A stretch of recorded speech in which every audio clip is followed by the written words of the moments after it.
अस्सलामुअलैकुम स्टूडेंट्स, उम्मीद करती हूँ कि आप सब लोग खैरियत से होंगे। आज हम अपनी नेक्स्ट जो टॉपिक्स हैं उनको स्टडी करेंगे।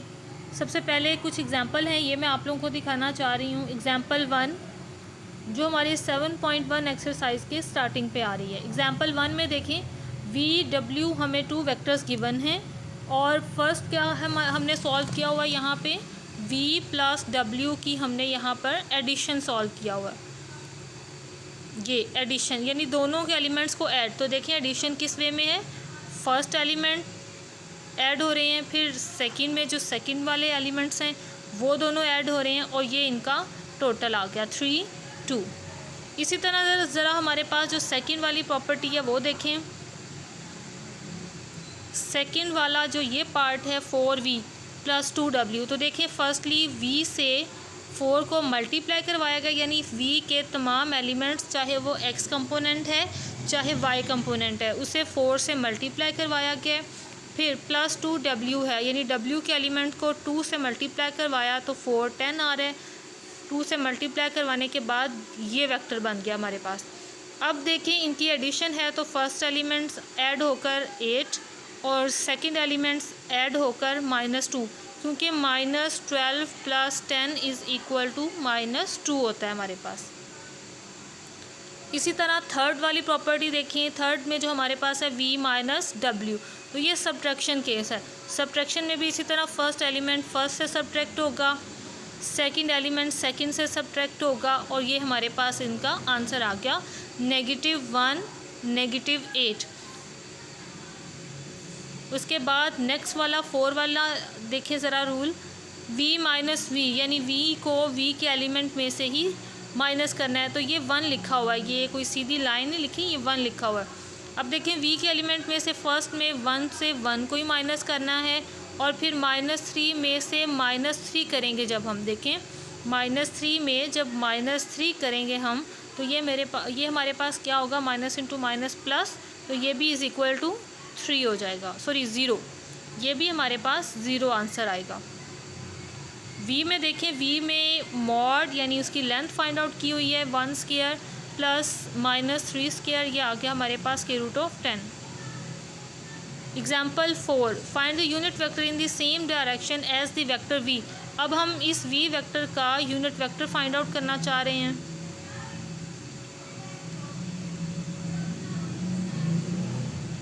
सॉल्यूशन में देखें, हमारे पास V गिवन है, सबसे पहले उसको वेक्टर नोटेशन में चेंज किया और फिर ये उसकी लेंथ फाइंड आउट की हमने, जो कि हमारे पास 5 आंसर आया।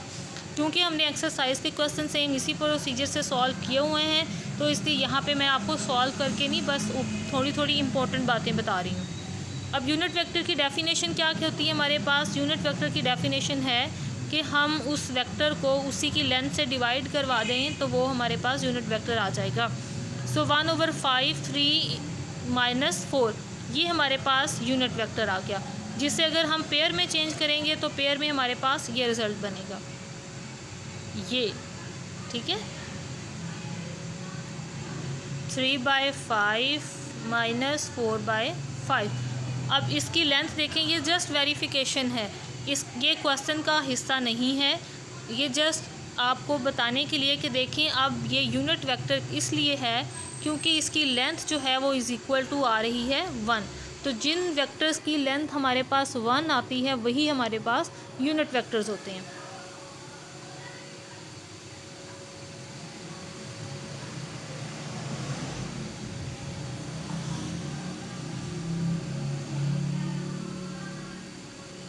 नेक्स्ट हमारे पास ये थ्योरम है, लेकिन पहले हम इसकी स्टेटमेंट पढ़ लें यहाँ से। एग्जाम्पल 3 भी हमारी रहती है, find a unit vector in the direction of the vector V। अच्छा जी, first V unit vector find out करना है, तो सेम अभी जो क्वेश्चन एग्जाम्पल हमने सेकंड वाली सॉल्व की है उसी प्रोसीजर से यहाँ पे सॉल्व करेंगे। तो ये मेरे पास V वेक्टर है, इसका मॉड फाइंड आउट कर लिया या मैग्नीट्यूड फाइंड आउट कर लिया, फिर इसी वेक्टर को इसी के मैग्नीट्यूड से ये देखें डिवाइड करवाया, तो ये हमारे पास रिजल्टिंग यूनिट वेक्टर आ गया। तो ये आंसर है हमारे पास। इज़ इक्वल टू, यहाँ पे इज़ इक्वल टू लगा लें। ये हमारे पास यूनिट वेक्टर का आंसर है। इसी तरह सेकंड और थर्ड पार्ट भी देखें, लेंथ फाइंड आउट की और लेंथ को डिवाइड करवा दिया, यही हमारे पास इसका आंसर आ जाएगा।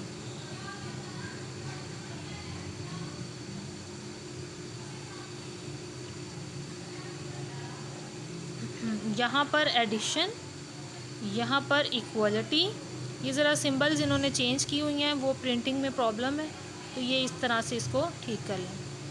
ठीक है, यहाँ पे भी ये लास्ट पे भी प्लस का साइन आएगा। ओके,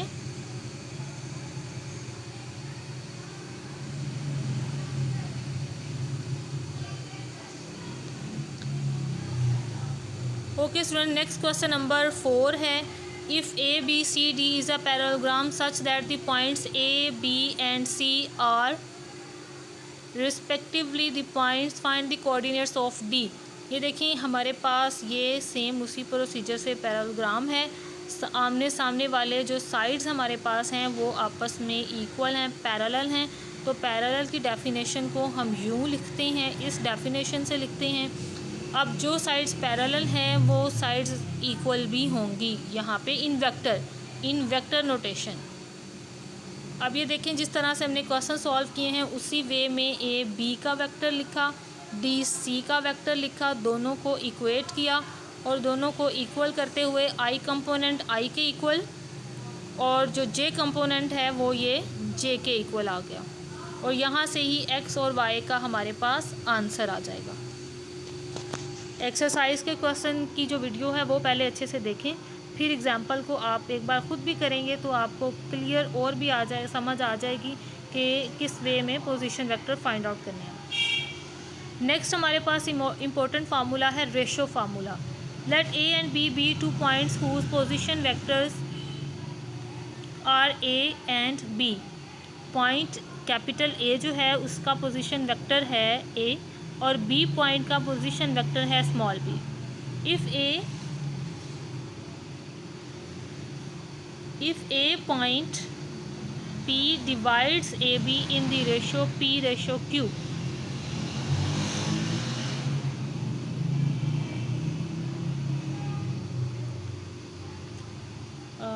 यहाँ पर ऐड कर लें, यहाँ पे भी प्रिंटिंग का प्रॉब्लम है। इफ़ ए एंड बी, ठीक है, if A and B point P divides AB in the ratio P/Q, then position vector of P is given by, यानी हमारे पास एक स्ट्रेट लाइन ए बी है और ए पोजीशन ए हमारे पास जो पॉइंट है उसका पोजीशन वेक्टर और जो बी का पोजीशन वेक्टर है ये आर्बिट्ररी इस तरह से हमारे पास हैं, ये ए और ये मेरे पास बी पोजीशन वेक्टर। अब आर्बिट्ररी हमने ये चेक करना है कि अगर ये इस लाइन को, इसको मोर क्लियरली बनाती हूँ, ये अगर मेरे पास ये ए वेक्टर यहाँ से पास कर रहा है तो अब ये लाइन मेरे पास जो ये वाली लाइन है, ये जिसके ऊपर मैं लाइनें ड्रॉ कर रही हूँ, इस लाइन को ये ए लाइन डिवाइड करवा रही है P/Q में।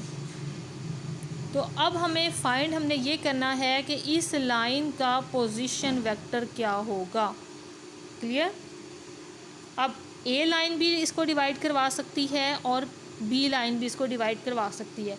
जिस पोजीशन वेक्टर ने इसको डिवाइड करवाना है हम उसी को ही यूज़ करते हुए पी वेक्टर को फाइंड आउट करेंगे और वो किसके इक्वल होगा उसके लिए हमारे पास ये रिज़ल्ट है। R is equal to QA plus PB over P+Q।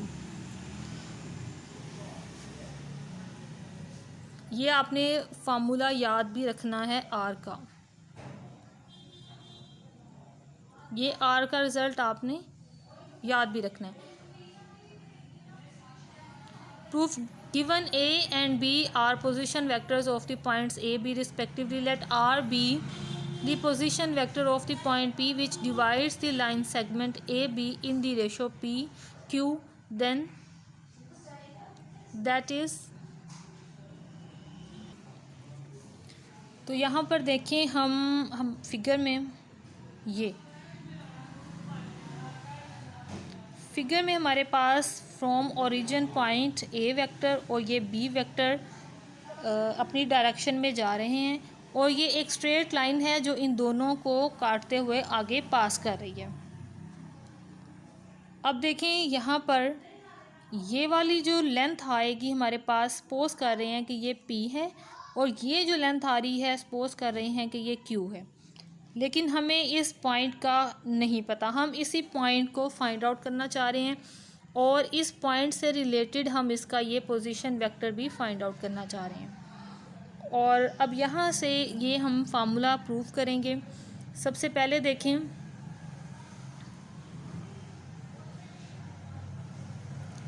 A P की लेंथ हमारे पास किसके इक्वल है, P, और नेक्स्ट हमारे पास पी बी की लेंथ इज़ इक्वल टू है Q। मैयर लिखा हुआ तो मैयर का मतलब होता है लेंथ, ठीक है।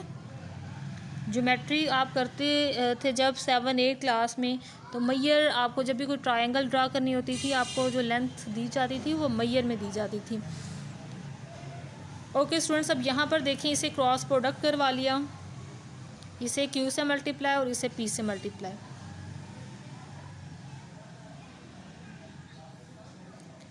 मैयर रिजल्ट को हमने कैंसिल कर दिया दोनों साइड से और साथ में ही इस स्ट्रेट लाइन को एरो नोटेशन में चेंज कर दिया। ये देखें एरो नोटेशन में। अब ए पी और बी पी के पोजीशन वेक्टर्स हमने लिखे। हमने क्योंकि पी के पोजीशन वेक्टर को लेट किया हुआ है आर, तो ए पी पोजीशन वेक्टर किस वे में आएगा, इसका फार्मूला क्या बनेगा, ओ पी माइनस ओ ए, तो आर माइनस ए बन गया। इसी तरह जब बी पी का पोजीशन वेक्टर फाइंड आउट करना है तो वो बनेगा O P minus O A, sorry B, O B P है ना इसलिए। ओके जी, इसलिए यहाँ पर ये रिज़ल्ट सब्स्टिट्यूट किए, ये वाले रिज़ल्ट। अब Q और P को अंदर मल्टीप्लाई करवा दिया,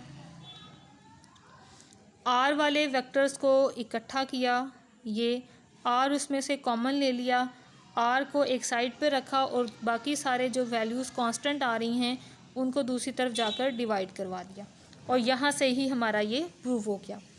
नेक्स्ट ये रिजल्ट है, if P is the mid point of A B then P ratio Q is equal to 1:1। यानी अब ये मिड पॉइंट तब होगा जब P का रिज़ल्ट भी 1 हो और Q का रिज़ल्ट भी 1 हो। यानी कि ये एक स्ट्रेट लाइन जा रही है, ये किसी लाइन को हाफ में तभी डिवाइड करेगी अगर ये दोनों टर्म्स जो हैं ये 1 की रेशो से सेपरेट हो रही हों। तो इस रिज़ल्ट को आपने अच्छे से याद रखना है।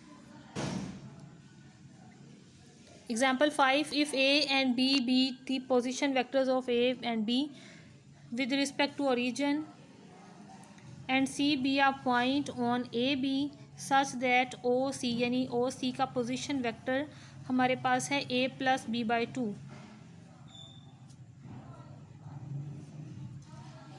then show that C is the midpoint of AB।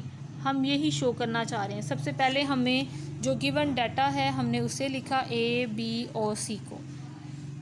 अब हम अपना फार्मूला अप्लाई करेंगे इस पे।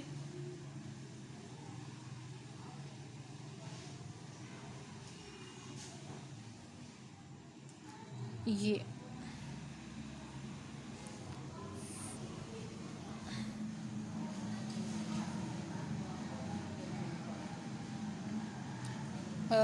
ओ सी इज़ इक्वल टू है O A B A plus B/2। 2 यहाँ डिवाइड हो रहा था, इस साइड पर आकर मल्टीप्लाई हुआ तो हमारे पास ये रिज़ल्ट बन गया।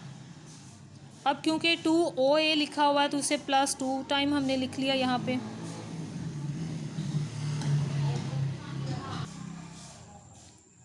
नेक्स्ट OA का रिज़ल्ट भी हम इस साइड पर लेकर आए, हमने इसके फैक्टर्स बना लिए। OA इस साइड पर आ गया, OC दूसरी साइड पर चला गया। हम ये प्रूफ करना चाह रहे हैं कि ये जो है AC की लेंथ ये BC की लेंथ के इक्वल है और ये हम तभी यूज़ कर सकेंगे जब हम पोजीशन वेक्टर्स की डेफिनेशन का यूज़ करेंगे। ओके जी, ये हमारे पास ओ सी माइनस है, माइनस साइन नेगेटिव साइन को प्लस में चेंज किया ताकि हम ट्रायंगुलर लॉ इस पे अप्लाई कर सकें। उसी तरह दूसरी साइड पे नेगेटिव है, उसे अंदर मल्टीप्लाई करवाया और प्लस में चेंज कर लिया हमने इसको भी। अब इसको अरेंज किया ए ओ प्लस ओ सी, तो ये देखें हमारे पास ये लॉ था, triangular law.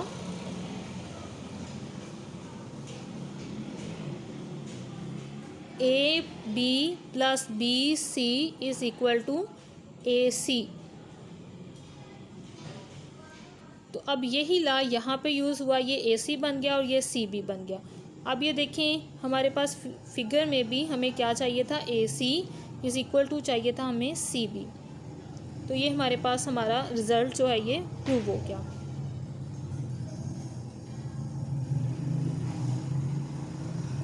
Example 6, use vectors to prove that the diagonals of a parallelogram bisect each other।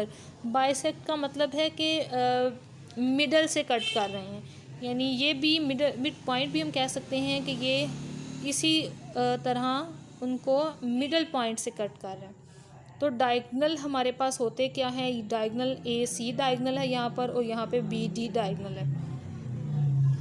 तो अब क्योंकि कट होने की बात हो रही है तो हमें यहाँ पे भी अपना रेशो फार्मूला ही यूज़ करना पड़ेगा। रेशो फार्मूला किस वे में, एक दफ़ा रेशो फार्मूला हम इस चीज़ पे अप्लाई करेंगे इसे और इसे इक्वल करने के लिए, और दूसरा रेशो फार्मूला हम अप्लाई करेंगे इस साइड पे और ये प्रूव करवाएंगे कि ये जो है सी डायरेक्शन से भी दोनों इक्वल हैं।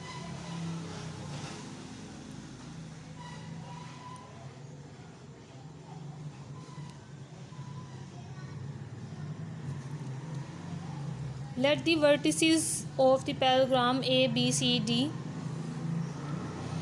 AC is equal to AB plus AD, यानी ये चीज़ डायगनल है और ये पैरेललोग्राम लॉ जो हमने पीछे पढ़ा उसकी डेफिनेशन यूज़ करें तो ये इसके इक्वल रिज़ल्ट आएगा। इसीलिए यहाँ पे लिखा A B plus A D is equal to A C. The vector from A to the midpoint of the diagonal AC is, अब मिड पॉइंट पे तभी हम यहाँ तक का रिज़ल्ट हमें चाहिए तो हम क्या करेंगे, इस वाली एडिशन को 2 से डिवाइड करवाएंगे तो ये फुल लेंथ की बजाय हमारे पास सिर्फ हाफ रह जाएगी। ये वी वेक्टर आ गया।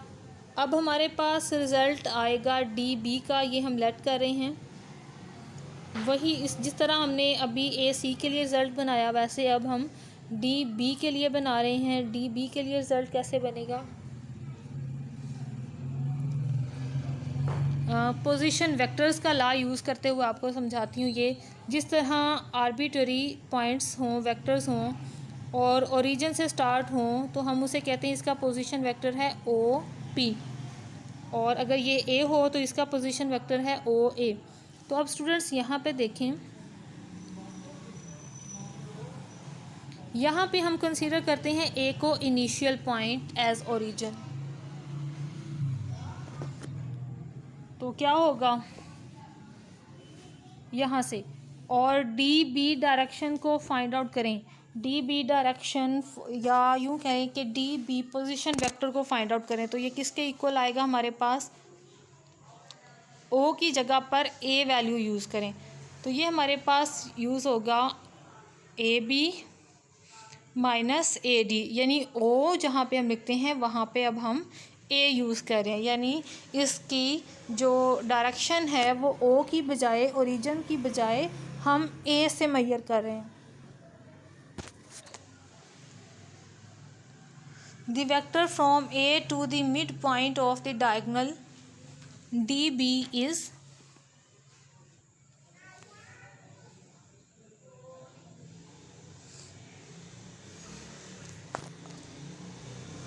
देखिए ये वाला वेक्टर प्लस ये वाला वेक्टर, क्लियर, ये जो हाफ वाला हमने फाइंड किया और ये ए डी का जो रिज़ल्ट हमने फाइंड किया है, इन दोनों की एडिशन हम डब्ल्यू के इक्वल ऐड कर रहे हैं कि ये हमारे पास सेपरेटली इक्वल आ रहा है वो वेक्टर जो डी बी वेक्टर को मिडल से डिवाइड कर रहा है।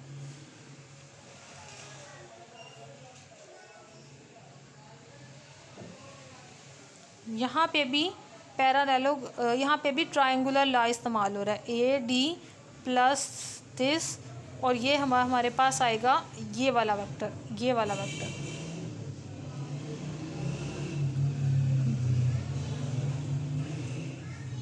ठीक है, ये भी ट्रायंगुलर लॉ ही हम यूज़ कर रहे हैं यहाँ पे भी। ओके जी, अब हम इसे सॉल्व करेंगे 1/2 मल्टीप्लाई करवा के, 1/2 ए डी आपस में सॉल्व हुए, 1/2 कॉमन, और ये इज़ इक्वल टू आ गया वी। यानी ये वाला वेक्टर जो है वी, वो इज़ इक्वल टू आ रहा है डब्ल्यू के। These midpoints of the diagonal A, C and D, B are the same. Thus the diagonal of the parallelogram bisect each other. क्योंकि पहले हमने V फाइंड आउट किया कि V वो वेक्टर है जो हमारे पास A C डायगनल को हाफ डिवाइड कर रहा है, हाफ। ये हमने यहाँ तक का सब्स्टिट्यूशन ले ली कि ये हमारे पास वो वेक्टर है जो इसको हाफ कट कर रहा है। फिर हमने by calculation B D vector के जो वेक्टर हाफ डिवाइड कर रहा था यहाँ पे उसकी कैलकुलेशन की, और यहाँ से हमें वो रिज़ल्ट मिला। तो ये हमारे पास वी बन गया। ओके स्टूडेंट्स, अब हम अपनी एक्सरसाइज के जो क्वेश्चन हमारे रहते हैं वो कंप्लीट करते हैं। Find the position vector of the point of division of the line segment joining the following pair of points in the given ratio. तो क्या पॉइंट्स हैं हमारे पास? Point C with position vector and D with position vector in the ratio this. चलें जी, अब इनका solution करते हैं। तो स्टूडेंट्स देखिए ज़रा, हमारे पास फार्मूला है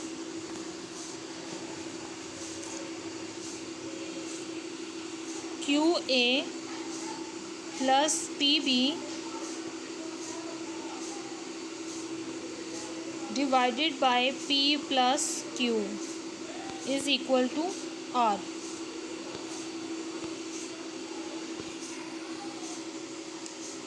अब यहाँ पर देखें हमारे पास Q किसके इक्वल आता है,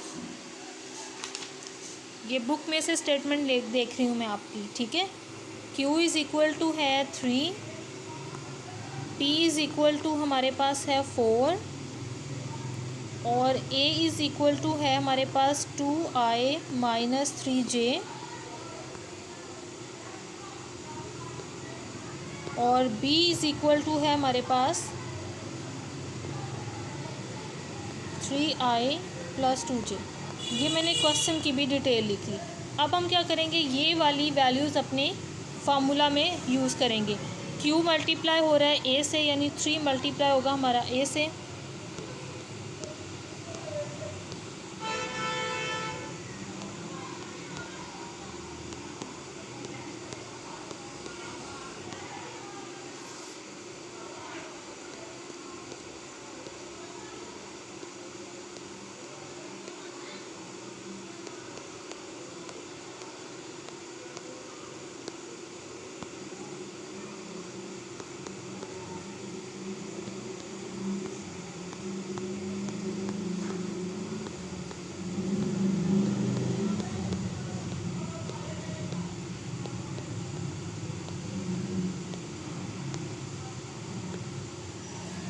फर्दर देखें ज़रा, अब आई वाले कंपोनेंट आपस में सॉल्व होंगे तो 18i,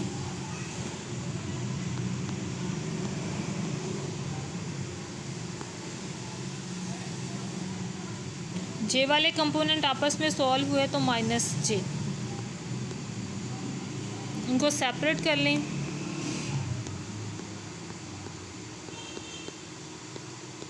तो ये हमारा आंसर आ गया। Clear students? ओके जी, नेक्स्ट स्टेटमेंट हमारे पास है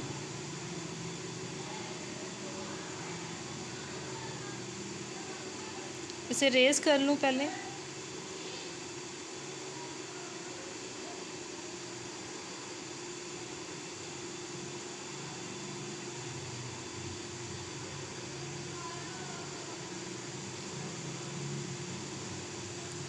नेक्स्ट स्टेटमेंट है हमारे पास point E with position vector 5j and point F with position vector 4i + j in ratio 2:5।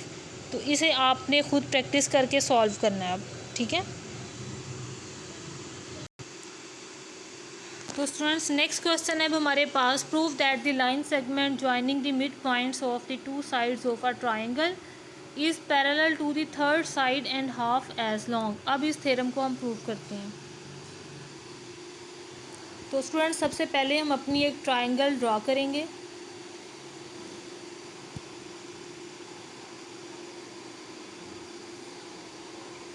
Points के मैंने वर्टिसेस के मैंने ये नेम रख दिए और मैंने ये भी कहा कि ए जो पॉइंट है उसका पोजीशन वेक्टर ए है, बी का पोजीशन वेक्टर बी है और सी का पोजीशन वेक्टर स्मॉल सी है।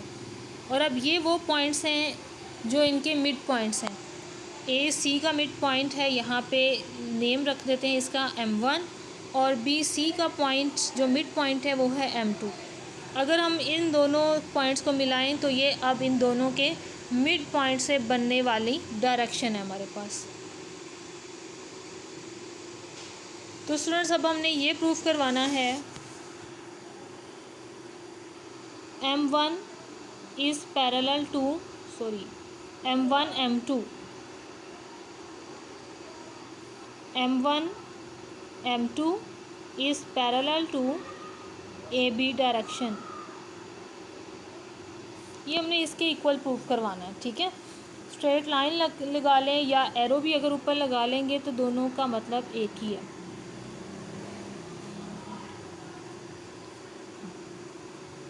सबसे पहले हम पॉइंट निकाल लेते हैं M1 और M2 और फिर हम इसी से M1 और M2 की डायरेक्शन बना लेंगे।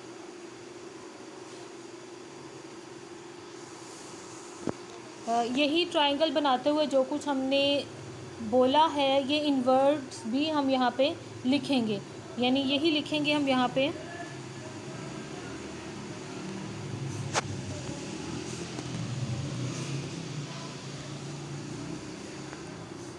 There is a triangle ABC। ये मैं लिखने की बजाय बोल रही हूँ, आप लोग नोटबुक पे लिख लीजिएगा। There is a triangle ABC and A, B, C are the position vectors of the points A, B, C. M1, M2 are the midpoints of A, C and B, C direction। ऊपर arrow लगा दीजिएगा, यानी ऐसे लिखिएगा A, C and B, C respectively. चलें जी, ये detail जब आप लोग लिख लोगे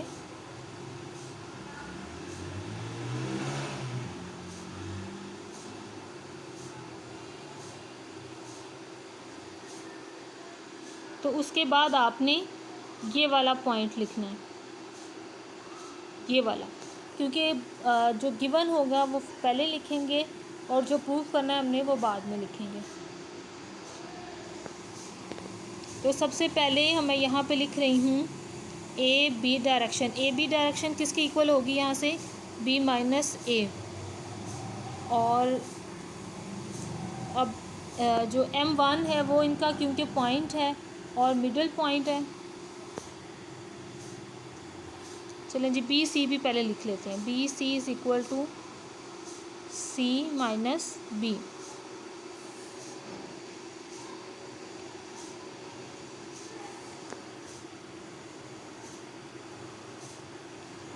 अब स्टूडेंट्स यहाँ से देखें, ये जो पॉइंट है क्योंकि ये AC लाइन को मिड से डिवाइड कर रहा है, यानी P भी 1 है और Q भी 1 है।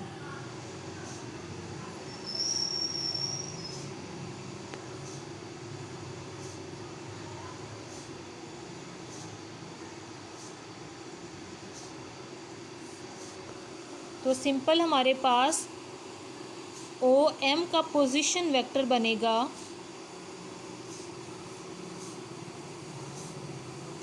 B के पॉइंट को जब 1 से मल्टीप्लाई करवाएंगे तो वो B ही रहेगा। OM1 हमारे पास किस डायरेक्शन में आ रहा है, AC, तो स्टूडेंट्स B नहीं, हम C यूज़ करेंगे यहाँ पे।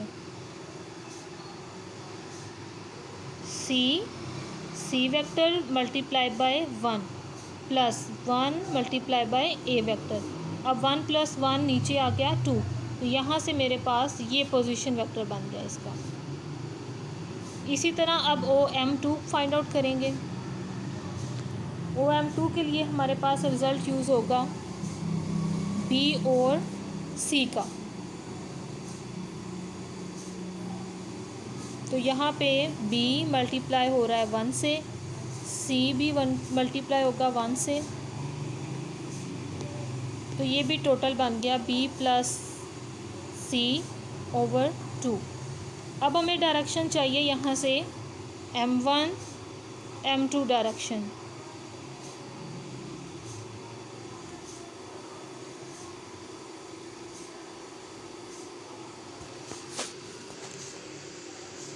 तो पहले पोजीशन वेक्टर आएगा हमारे पास M2, फिर सब्ट्रैक्ट OM1। M2 का मेरे पास अभी ऊपर पोजीशन वेक्टर अवेलेबल है B + C,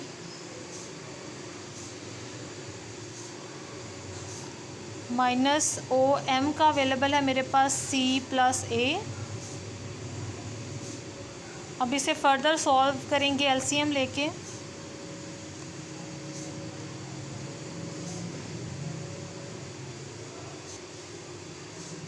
तो ये मेरे पास बन गया सिर्फ B -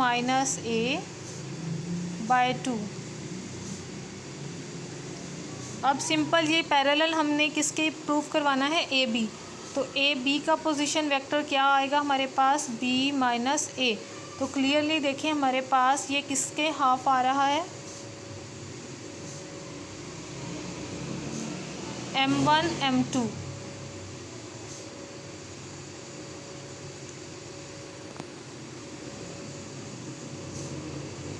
M1 M2 direction is equal to AB direction divided by 2। तो यही हमने यहाँ से प्रूव कर दिया इसको। इसे नेक्स्ट वाली स्टेटमेंट पढ़ते हैं और उसको सॉल्व करते हैं।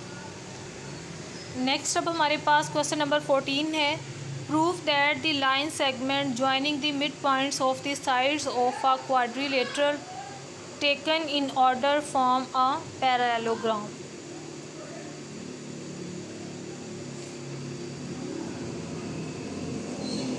यानी क्या आर्बिट्ररी 4 साइडेड फिगर होगी, ये ज़रा अच्छी नहीं बनी। आर्बिट्ररी 4 साइडेड फिगर होगी हमारे पास, A B C आपने इसके पॉइंट्स रख लेने हैं। ये मैं प्रैक्टिस के लिए दे रही हूँ। और स्टूडेंट्स ये ऐसा नहीं है कि मैं आप लोगों से आपका काम चेक नहीं करूँगी, आपका काम चेक होगा, आपके नोट्स जो हैं वो चेक होंगे और उसी की बेस पे आपकी अटेंडेंस भी मार्क करूँगी मैं। इनके पोजीशन वेक्टर ऐसे लिख लें, और जिस तरह से प्रीवियस क्वेश्चन में हमने साथ में इनवर्स से डिटेल भी मैंने आपको लिखने के लिए कहा है, आपने वैसे लिखनी भी ज़रूर है, क्योंकि जब भी इस तरह कोई थ्योरम टाइप क्वेश्चन होगा ना, उससे स्टार्टिंग आपने क्या क्या किया है, किसका क्या नाम रखा है, किसको कैसे यूज़ कर रहे हो, वो बताना ज़रूरी होता है। ये D वेक्टर। अब इनके मिड पॉइंट्स तो क्लियरली देखें, जैसे पिछले क्वेश्चन में हमने मिड पॉइंट वेक्टर के पोजीशन वेक्टर्स को फाइंड आउट किया था, डायरेक्टली वो मिड पॉइंट ही आ गया था। तो यहाँ पे भी पहले तो इनके नाम रख लें, M1 M2 M3 M4, और फिर दोनों साइड्स के पोजीशन वेक्टर को प्लस करना है और 2 पे डिवाइड कर देना है। जैसे A का पोजीशन वेक्टर प्लस B का पोजीशन वेक्टर डिवाइडेड बाय 2, और ये क्या है, ये OM M1 का पोजीशन वेक्टर है फ्रॉम ओरिजिन, और M2 के लिए क्या करेंगे, हम B और C को प्लस करेंगे और 2 से डिवाइड करवा देंगे। ये इसी तरह M3 और M4 के पॉइंट्स आप लोगों ने फाइंड आउट कर लेने, क्योंकि हमने अब ये प्रूफ करवाना है कि ये पैरेललोग्राम बनाता है अगर हम इनको ज्वाइन करवाते हैं तो ज्वाइन किस तरह से आपने करना है, पहले सारे मिड पॉइंट्स फाइंड कर लेने हैं, फिर आपने डॉटेड लाइन लेनी है, स्केल के साथ इनको ऐसे ऐसे मिला देना है और आमने सामने वाली साइड्स को आपने पोजीशन वेक्टर में चेंज करना है और ये चेक करना है क्या आमने सामने वाली साइड के पोजीशन वेक्टर सेम आते हैं, जैसे कि M1 M2 सेम आना चाहिए, ये इक्वल होना चाहिए। इसके सामने वाला रिज़ल्ट कहाँ पे है, कलर चेंज करके आपको बताती हूँ यहाँ से। M1 M2 की जो साइड है वो इक्वल होनी चाहिए M4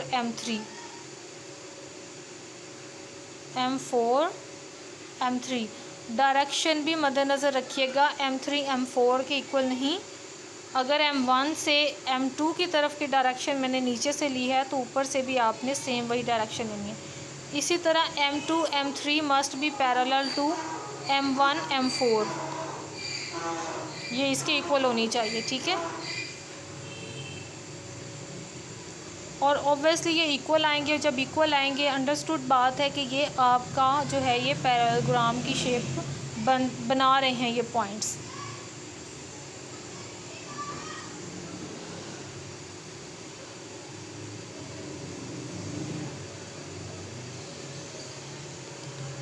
नेक्स्ट 7.2 एक्सरसाइज से प्रीवियस जो मटेरियल है वो ज़रा मैं आप लोगों को स्टडी करवा लूँ साथ ही, ताकि हमें नेक्स्ट टॉपिक पढ़ने में आसानी हो। अभी तक आपने वेक्टर्स पढ़े हैं 2 डायमेंशनल में, प्लेन पे। अब हमारे पास वेक्टर्स हैं स्पेस में। दी सेट R3 में हमारे पास 3 एलिमेंट्स होते हैं, यानी अब इसमें हमारे पास जो वेक्टर्स होंगे उनमें 3 एलिमेंट्स होंगे x, y, z, और ये रियल नंबर्स होंगे। इस R3 dimensional space an element x, y, z of R3 represents a point which is uniquely determined by the coordinates x, y, z। अब इसको ज़रा समझा भी लूँ आपको मैं। यहाँ पे देखिए हमारे पास फिगर है, x एक्सिस, y एक्सिस और ये z एक्सिस स्टूडेंट्स ये ऊपर की तरफ होती है, ये z एक्सिस है। अगर हमने इसमें से कोई पॉइंट P ड्रॉ करना है, ये आर्बिट्ररी P पॉइंट है, तो हम ये किस तरह से लेते हैं, x की मेजरमेंट, ये x की लाइन है ये वाली। तो देखिए यहाँ पर 1 2 3 4 जितनी x की लेंथ होगी वो उसी के सामने लिखी है कि यहाँ तक का x हमारे पास चाहिए हमें। और इसी तरह y के सामने आर्बिट्ररी जितनी y का रिज़ल्ट चाहिए 1 2 3 4 5, जितना हमें y का रिज़ल्ट चाहिए उतनी हमने y की भी वैल्यू लिख ली और ये हमारे पास एक पॉइंट बन गया। अब z का भी पॉइंट हम इसमें ऐड करना चाहते हैं, तो ये z एक्सिस में देखें 1 2 3 4 5, जितना हमारे पास z होगा हम उतनी इस पॉइंट को उस पॉइंट तक ले आएंगे और वही हमारे पास हमारा P पॉइंट होगा। इस तरह से थर्ड डायमेंशन में हम ग्राफ बनाते हैं। पहले x की मेजरमेंट x के सामने, फिर y की मेजरमेंट और फिर z की मेजरमेंट, और तीनों के ऊपर जाके वो पॉइंट प्लॉट करेंगे हम। एडिशन भी उसी तरह क्वाड्रेटिक में जब जैसे हम करते हैं, जैसे ऑर्डर पेयर में करते हैं वैसे ही हम करेंगे। x कंपोनेंट x में ऐड होंगे, फर्स्ट एलिमेंट फर्स्ट में, सेकंड एलिमेंट सेकंड में ऐड होंगे, थर्ड एलिमेंट थर्ड में ऐड होंगे।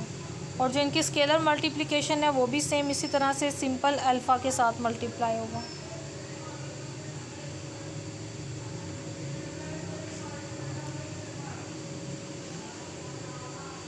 ये डेफिनेशन भी आप लर्न कर लीजिएगा। The set of all ordered triples of real numbers together with the rules of addition and scalar multiplication is called the set of vectors in R3। Clear, जो addition और scalar multiplication को hold करेगा वही हमारे पास vector कहलाएगा। U for the vector u x y z are called the components of u। अच्छा जी, ए point पर आए नीचे, नेगेटिव ऑफ यू को हम इस तरह से डिनोट करते हैं कि उसके हर एलिमेंट का साइन चेंज कर देते हैं। Positive change into negative, and if the elements of U are negative, then we change its sign into positive. B, the difference of two vectors, difference में भी उसी फार्मूला को ही हम यूज़ करते हैं। फर्स्ट एलिमेंट फर्स्ट के साथ subtract होगा सेकंड, सेकंड से थर्ड, थर्ड से। इक्वलिटी, इक्वलिटी तभी होल्ड करेगी अगर हमारे पास first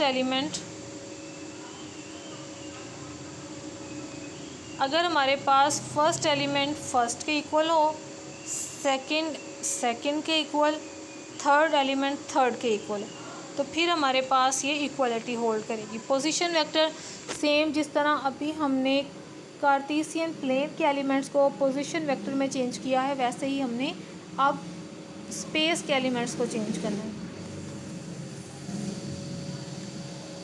U is represented by a directed line segment OP whose initial point is at origin. Such vectors are called position vectors in R3.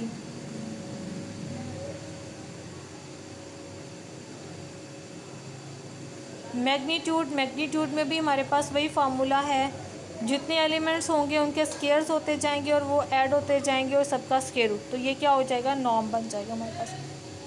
Example 1 में देखिए, for the vectors V and W we have the following, यानी addition का rule example में बताया है कि first element first में add हो रहा है। देखिए U -1, U plus into -1, 1 + 4, 3 + 0। Subtract भी होगा तो ये आपस में सब्ट्रैक्ट होगा, 2 नेगेटिव इंटू -1, तो ये 2 + 1 बन गया, 1 - 4, 3 - 0। 2W फाइंड करना है स्केलर को, तो W के हर एलिमेंट को 2 से मल्टीप्लाई करवा दिया। अब 4 में देखिए ज़रा, 4 में क्या हम सॉल्व करना है, हमने V - 2U, पहले तो आपने इन वेक्टर्स को सॉल्व करना है, V - 2W को।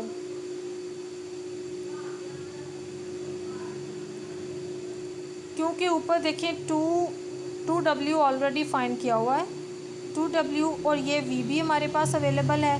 सिंपल इन दोनों को सब्ट्रैक्ट करवा दें, सब्ट्रैक्ट करवाया, ये अंदर ब्रैकेट में V के एलिमेंट्स पहले आएंगे और नेगेटिव होगा 2W के एलिमेंट के साथ, यानी 2W के एलिमेंट्स पहले हम साइन चेंज करके लिखेंगे, नेगेटिव जो अंदर मल्टीप्लाई हुआ, तब आपको डायरेक्ट सॉल्व करने में आसानी होगी। अगर आप डायरेक्ट भी कर लेंगे तो भी कोई इशू नहीं है।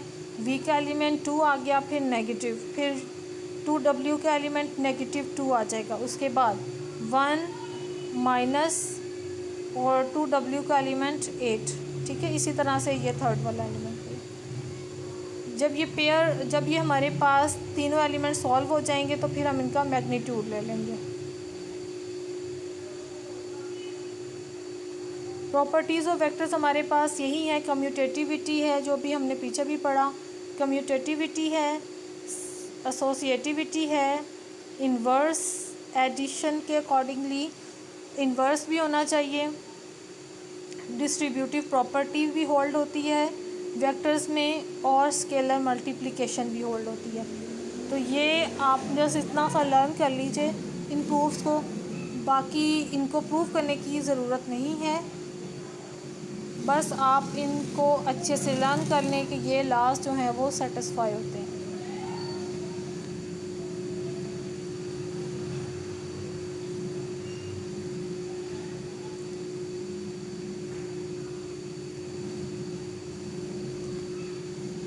Another notation for representing the vector space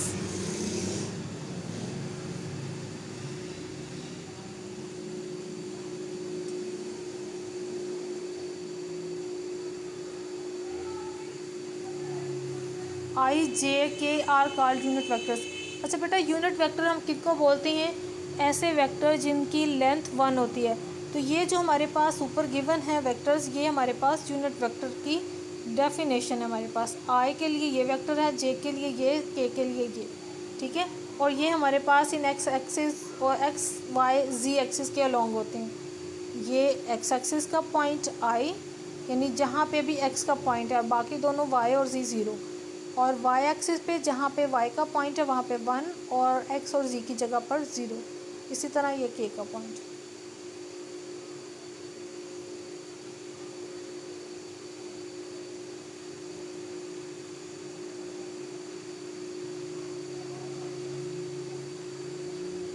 next ये डिस्टेंस फार्मूला है, इससे आप लोग पहले से ही फैमिलियर हो, इसलिए इसको भी मैं रिपीट नहीं करवा रही। 2 है u/v/w हमें गिवन है, और हमें ये रिज़ल्ट कहा जा रहा है कि फाइंड करें u + 2v और फिर u - v - w। ये रिज़ल्ट होप्स हो कि आपसे हो जाएगा। ये नीचे सॉल्व भी किया हुआ है।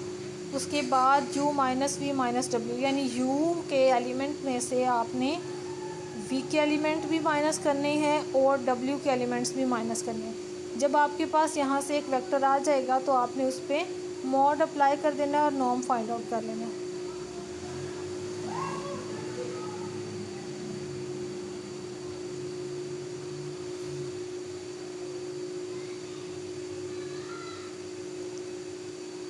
यहाँ पे जैसे इन्होंने सॉल्व किया, लेकिन इन्होंने यहाँ पर इसका मॉड नहीं फाइंड किया, तो क्योंकि ऊपर स्टेटमेंट में मॉड रिक्वायर है तो आप लोग मॉड फाइंड कर लीजिएगा।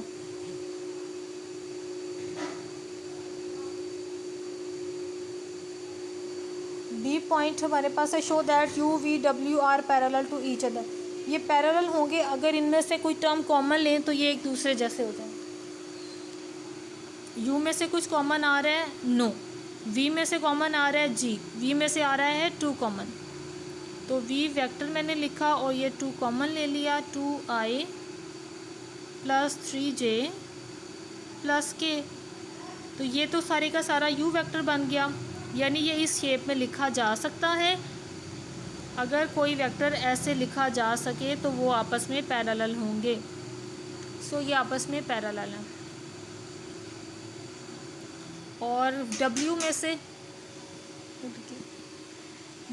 से -3 कॉमन आ रहा है, तो -3 को आप लोग कॉमन लोगे तो आपका सेकंड जो रिज़ल्ट है वो भी प्रूव हो जाएगा।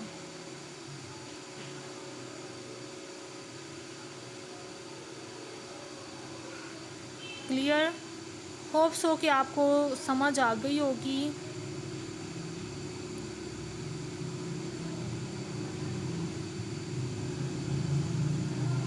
चलें जी, ये टॉपिक अब हम इंशाल्लाह नेक्स्ट स्टार्ट करेंगे।